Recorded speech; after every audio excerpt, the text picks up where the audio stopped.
안녕하십니까. 이슈 포커스 시간입니다. 오늘은요, 본격 토론하기 전에 오프닝 멘트가 조금 길어지겠습니다. 미리 말씀을 드립니다. 왜냐하면 사전 배경 설명이 좀 필요한 이슈이기 때문에 그렇습니다. 자, 북한의 ICBM. 이게 완전 개발에 성공을 하면 이곳 미국, 특히 우리가 살고 있는 이 캘리포니아를 직접 겨냥할 수 있다고 하죠. 그런데 그 성공을 위한 마지막 단계가 바로 대기권 재진입 기술이라는 것입니다. 이 탄도미사일은요, 비행 중에 대기권 밖으로 나갔다가 표적을 향해서 다시 대기권 안으로 들어오게 됩니다. 이때 음속의 수십 배인 마하 20 정도의 이 초고속으로 움직이는 이 미사일이 공기와 강한 마찰을 일으키면서 섭씨 6천 내지 7천 도의 열이 발생합니다.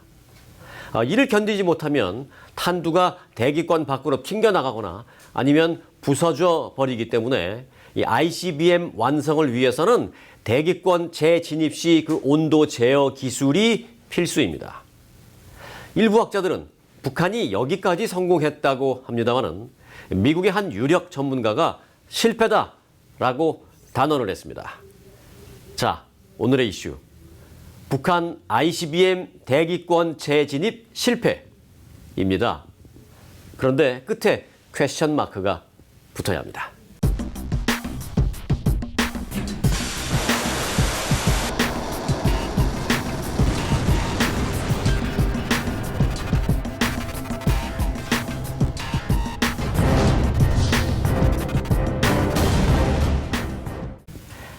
자, 주영석 기자 함께했습니다. 안녕하십니까? 안녕하십니까? 자, 이런 실패라고 말한 그 사람은 누굽니까?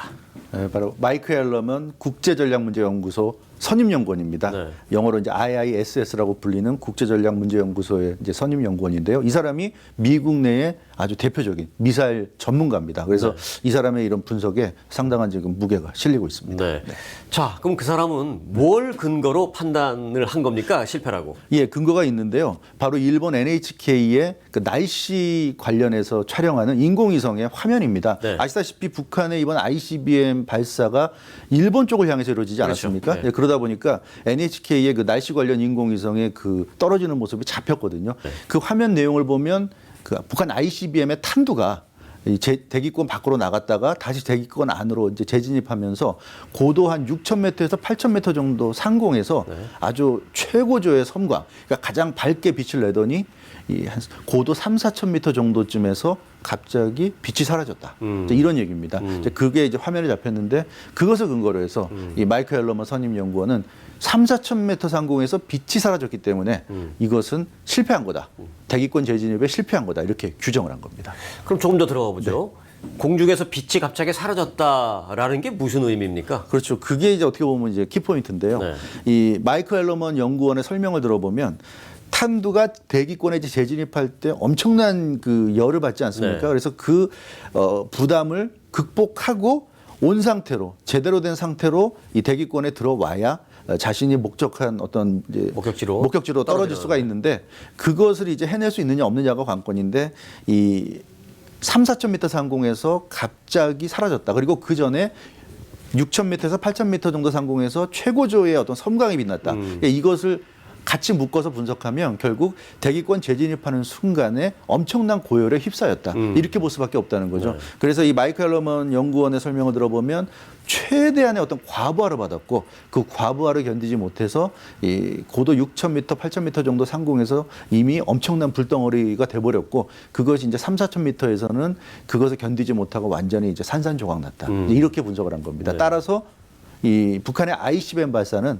당연히 실패다. 그러니까 발사에서 대기권을 벗어난 것까지는 성공했을지 모르지만 가장 중요한 그 핵심이라고 할 수 있는 대기권 재진입에서는 분명히 실패다. 이렇게 지금 규정을 했습니다. 네. 제가 앞서 조금 설명을 했습니다만은 그 대기권 재진입 시 그 고온, 그다음에 강한 그 공기와의 마찰, 여기서 이걸 견디지 못하면 탄두가 박살이 나거나 떨어져 나간다고 했는데 그걸 분석해 보니까 영상을 분석해 보니까 바로 그 점이 해당이 되네요. 그렇습니다.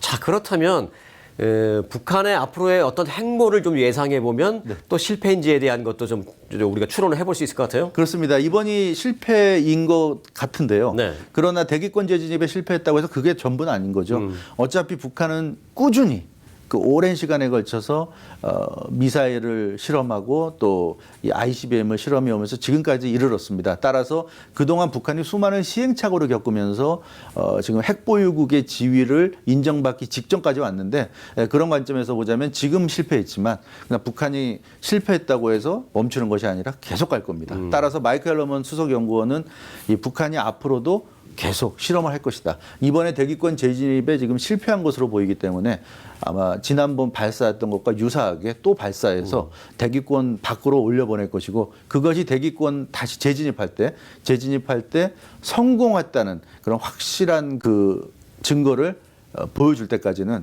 계속 시험을 할 것이다. 이제 이런 얘기인데 이 마이크 앨러먼 선임 연구원의 설명을 들어보면 이 오류, 그러니까 무언가 지금 오류가 있기 때문에 실패한 거거든요. 그래서 그 오류를 바로 잡는데 한 두세 차례 정도의 실험 정도 거치면은 바로 잡을 수 있지 않을까 그렇게 예상했습니다. 왜냐하면 뭐 우리가 흔히 하는 말대로 실패는 성공의 어머니라고 하는데 실패한 것에서 배울 것이 많은 거죠. 그래서 북한도 자신들이 이번에 실패했기 때문에 뭐 때문에 대기권 재진입했을 때 이렇게 됐을까? 그것을 연구할 것이고 그래서 그 연구를 통해서 다시 쏘아 올릴 것이고 그런 과정을 겪다 보면 아마 한 두세 번 정도 실험을 더하면 완전한 대기권 재진입에 성공할 수 있는 그런 ICBM을 쏘아올릴 수 있을 것이다. 이제 이것이 앨러먼 연구원의 설명이고요. 그 기간은 두세 번 정도 더 할 텐데 여유 있게 잡았을 때 한 6개월 정도. 그래서 한 6개월 정도의 어떤 기간 동안에 여러 차례 그 실험을 통해서 더 개선된 시스템으로 발전하면서 이제 ICBM이 대기권 재진입까지도 성공할 수 있을 것으로 그렇게 지금 예측하고 있습니다. 그럼 뭐 우리가 얘기를 나눴습니다만 방금 전에도 얘기했습니다만 첫 단계가 예를 들어서 발사하는 그런 거라면 그렇죠. 사실 대기권 재진입 이 기술은 사실상 마지막 단계인데 이제 요거 하나 실패했다라는 것은 그러면 앞으로 말씀해 주신 대로 실전 배치, 최종 성공까지 그리 얼마 시간이 오래 안 걸릴 거다는 얘기네요. 맞습니다. 그래서 이 마이크 앨러먼 연구원은 6개월에서 길어야 1년. 그러니까 6개월에서 1년 사이면 북한이 사실상 이제 핵탄두를 장착한 ICBM을 쏘아 올릴 수 있는 능력을 보유한 국가로 등극할 것이다. 이렇게 예상했는데 그 말은 다시 말하면 6개월에서 1년 정도면 북한이 핵탄두를 장착한 미사일로 캘리포니아를 실제로 공격할 수 있는 능력을 갖게 된다. 뭐 그렇게 볼 수도 얘기 들으면 끔찍하지만 그렇습니다. 사실상 인정할 수밖에 없는. 그렇습니다. 그리고 한국 국방부에서도 이 ICBM, 북한의 ICBM 발사와 관련해서 오늘 나온 보도를 보면 한국 국방부는 앞으로 한 10차례 정도의 실험을 더하면 그러면 북한이 온전한 ICBM을 가질 것이다. 그때 되면 북한이 어디든지 자기들이 원하는 곳에 ICBM을 쏘아 보낼 수 있을 것이다. 이렇게 예측했는데 앨러먼 연구원은 한 두세 번 정도면 대기권 재진입 성공. 그리고 한국 국방부는 10번이라고 했어요. 그래서 다소 차이가 나는데 10번이라고 하지만 북한이 한 번 실험하고 뭐 몇 년 기다렸다 또 한 번 하는 게 아니라 요즘 보면 7월 한 달 동안 2번 했거든요. 그렇기 때문에 10번이라고 하지만 결국 한 달에 한 번 정도라고 봐도 10개월이란 말이에요. 그래서 그렇게 보면 한국 국방부 발표나 앨러먼 연구원의 지금 분석 내용이나 거의 비슷하다. 그래서 6개월에서 1년. 그러니까 뭐 여유 있게 잡았을 때 한 1년 정도 안팎이면 북한이 ICBM을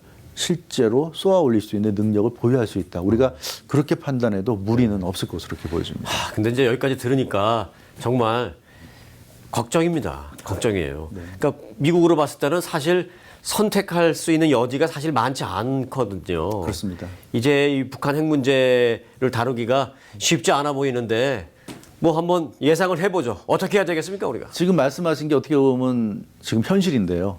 지금은 이제 대기권 재진입만 남겨놓은 거의 이제 90% 이상 완성된 단계거든요. 지금 상황에서라면 북한이 포기할 이유가 없고 누구래도 그런 정도까지 간 상황에서는 포기 안 하고 또 북한이 이 단계까지 오기 위해서 얼마나 많은 희생을 했습니까? 그 북한이 경제라든가 뭐 정말 어려운 모든 것을 희생하면서 오로지 이것 하나에 모든 것을 다 몰입했기 때문에 북한 입장에서도 지금 상황에서는 참 힘들다. 그래서 미국이 그 얘기는 무슨 얘기냐면 미국이 북한을 설득하기가 굉장히 어렵다는 얘기죠. 그러니까 북한 입장에서는 무조건 자기들이 핵 보유했다는 것을 인정해 달라. 거기서부터 이제 협상이 시작될 텐데 미국 입장에서는 북한의 실체를 그런 식으로 인정해 준다는 것이 굉장한 부담이고 또 정말 인정하기 싫은 전례를 남기는 거거든요. 네, 가장 싫은 최악의 시나리오죠. 그게. 시나리오죠. 북한처럼 이렇게 미국의 어떤 그 압박에도 견뎌서 일단 핵무기만 보유하게 되면 그다음부터는 미국이 인정해준다. 이거 굉장히 좋지 않은 선례고 미국 입장에서는 그럼 제2, 제3의 북한 같은 국가가 나올 가능성이 대단히 높다는 점에서 이런 선례를 만들고 싶지 않은 겁니다. 그래서 힘들어서 그런지 트럼프 대통령은 뭐 이제 뭐 전쟁도 불사한다라는 말을 뭐 실제로 했다고 그러고 좀 우왕좌왕하는 모습. 우왕좌왕하고 있죠. 뭐 어제 그런 얘기가 나와서 많은 지금 논란이 되고 있는데요. 이 트럼프 대통령이 그래서 전쟁도 불사하겠다. 한반도에서 필요하다면 전쟁할 수 있고 물론 그러면 한반도에서 많은 인명 피해가 따르겠지만 미국은 아니지 않느냐. 이제 이런 이제 뉘앙스의 발언을 해서 참 우리 한인들에게 또 한국인들에게 많은 충격을 안겨주고 있는데 뭐 그것이 본심이 뭔지는 모릅니다. 겉으로 그렇게 강하게 얘기하고 실제 또 마음속에서는 또 어떤 또 전략을 구상하고 있는지는 또 두고 봐야 되겠지만 일단 겉으로라도 그런 식으로 말을 했다는 것 자체가 참 충격적이고 만에 하나 가능성은 희박하지만 만에 하나 트럼프 대통령이나 또는 뭐 미국 행정부가 그런 경우의 수를 택할 수도 있다는 여지를 보여준 것이기 때문에 그것이 이제 우리 한인 입장에서 참 충격적인데 실제로 이 북한이 여기까지 온 이상은 미국 입장에서는 북한과 타협한다는 것은 북한을 핵무기 보유 국가로 인정해주고 북한이 원하는 조건을 들어주면서 미국이 원하는 대로 북한이 뭐 핵무기를 없앤다든가 이제 그런 조건, 이 타협을 해야 되는데 그러기가 참 쉽지 않은 거죠. 또 미국 입장에서는 그렇게 하고 싶지 않은 것도 사실입니다. 그러다 보니까 그러면 방법은 북한을 제거하는 것밖에 없다. 그러니까 김정은과 김정은 정권을 제거해야 되는데 그러자면 전쟁까지 감수할 그럴 어떤 마음의 준비를 하지 않으면 못하는 거죠. 제가 볼 때는 이제 트럼프 대통령이 그런 차원에서 우리는 전쟁을 감수할 용의까지 있다. 그런 얘기를 한 것 같고요. 그 차원에서 얘기하자면 역시 미국과 중국의 관계가 중요하다. 중동 지역 같은 경우는 이란, 뭐 이라크, 시리아 이런 나라들은 그 나라들 자체가 이라크나 시리아 같은 나라가 핵무기도 없고 또 주변에 강대국도 없기 때문에 미국 입장에서 필요하다고 생각하면 미국 독자적으로 공습을 할 수도 있고 침공을 할 수도 있어요. 하지만 북한은 북한 자체가 이미 핵보유국인데다가 주변에 중국과 러시아 같은 그런 강대국들이 있기 때문에 중동처럼 그렇게 미국이 어느 날 갑자기 공격할 수 없는 현실이 있어요. 그래서 이 트럼프 대통령이 이렇게 강경한 발언하지만 그 이면에는 중국을 압박하는 그런 이제 느낌으로 들려지는 것이 사실이고요. 결국 그 중국 너희들이 정말 계속 이런 식으로 북한을 방치하고 이렇게 놔두면 미국이 중국 너희들에게 굉장히 그 불리할 수 있는 그런 옵션을 선택할 수 있다.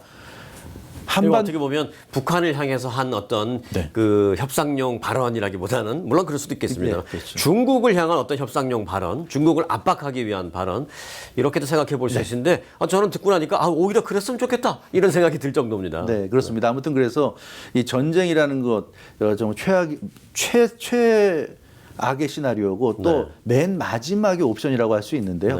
이 트럼프 대통령이 그런 것을 언급했다는 것 자체가 그만큼 지금 상황은 쉽지 않다는 걸 보여주는 것이고 지금 그 미국 행정부 트럼프 대통령과 뭐 내각의 뭐 국무장관이라든가 장관들과의 어떤 갈등설 또 백악관의 어떤 혼란 이런 것들이 겹치다 보니까 더 심상치 않아 보이는 것은 사실인데 이럴수록 트럼프 대통령이 북한 핵 문제 좀 집중했으면 좋겠다 이런 생각들을 아마 많은 한인분들도 하고 계실 것으로 보여집니다. 정말 좀 그랬으면 좋겠습니다. 네, 북한의 ICBM이 아직은 완전 성공 단계가 아니라 하더라도 방금 전에 주영석 기자가 말한 내용은 제 귀에서 떠나지가 않네요. 성공 실패를 떠나서 이제 정말 시간이 얼마 남지 않았다라는 말입니다. 정말 실감합니다. 코리아 패식이라고 해서 한국을 뭐 배제한다는 뭐 그런 얘기도 있습니다만은 지금 뭐 누구를 배제하고 말고 할 그럴 시간이 아닌 듯합니다. 전 세계인이 모두 이 지구촌의 평화를 위해서 함께 힘을 모아야 할 때입니다. 오늘 이슈포커스 마칩니다. 주영석 기자 수고 많았습니다. 여러분 고맙습니다.